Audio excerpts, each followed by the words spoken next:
Ibang klase talaga umarte si Baron Geisler, kaya hindi nagtataka na sa kanyang last scene ay nagawa niyang paiyakin ng mga manonood. Yes, bumaha ng luha sa isa sa mga huling episode ng Incognito dahil sa pagkawala ng kanyang karakter na si Doc Miguel. Dahil sa pagligtas niya sa karakter ni Maris Racal, Daniel Padilla, Anthony Jennings, ang sariling buhay nga niya ang nabuwis. At sa kanyang sina, nakadilat ang mga mata. Hindi talaga maiwasan na tumulo ang luha ng mga manonood.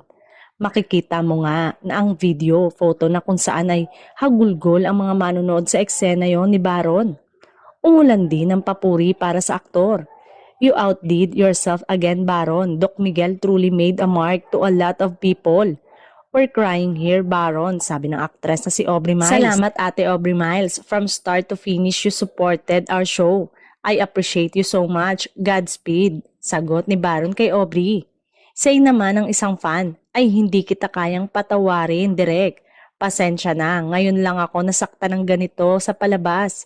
Sana nagpaboto ka man lang ng BBS o BBE para kami nang nag-decide kung papatayin mo si Jaguar. Dahil umano sa ginawa sa karakter ni Baron ay tiyak na wala na siya sa balitang season 2.